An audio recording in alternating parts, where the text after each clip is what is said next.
সরকারি চাকরিজীবীদের নতুন পে স্কেল বা বেতন কাঠামো নিয়ে দীর্ঘদিনের অনিশ্চয়তা এখন রূপ নিচ্ছে ক্ষোভে। দেশজুড়ে সরকারি কর্মচারী ও শিক্ষকদের মধ্যে বাড়ছে হতাশা, কারণ বহু আলোচনা, কমিশন গঠন ও আশ্বাসের পরেও এখনো হয়নি নতুন বেতন কাঠামো।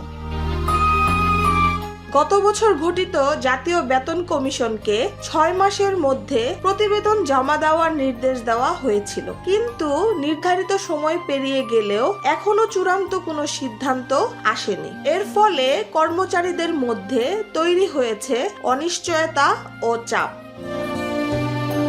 কর্মচারীদের দাবি, নতুন পে স্কেলে বৈষম্য দূর করে সর্বনিম্ন বেতন 32,000 এবং সর্বোচ্চ 1,28,000 টাকা নির্ধারণ করতে হবে। পাশাপাশি 13 গ্রেডের একটি ভারসাম্যপূর্ণ কাঠামো প্রণয়নের কথাও বলেছেন তারা। এদিকে বিভিন্ন শ্রেণীর কর্মচারীরা এখন নিজেদের দাবি আদায়ে আরো সক্রিয় হয়ে উঠেছেন। সামাজিক যোগাযোগ মাধ্যম থেকে শুরু করে কর্মস্থল সব জায়গাতেই বাড়ছে ক্ষোভের বহিঃপ্রকাশ।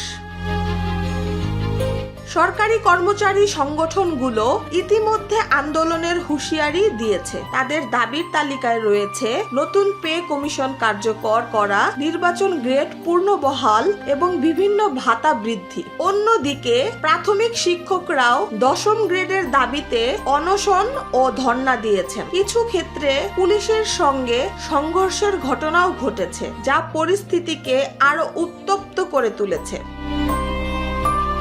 কর্মচারীরা আশঙ্কা করছেন, দ্রুত সমাধান না হলে তাদের আর্থিক নিরাপত্তা হুমকির মুখে পড়বে।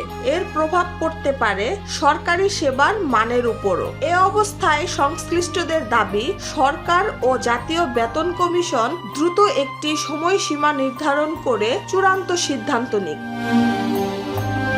প্রশ্ন এখন একটাই, এই দীর্ঘ অপেক্ষার অবসান কবে? আর নতুন পে স্কেল কি সত্যি কর্মচারীদের প্রত্যাশা পূরণ করতে পারবে? বাংলাদেশের লাখো সরকারি চাকরিজীবীর চোখ এখন এই ঘোষণার দিকেই।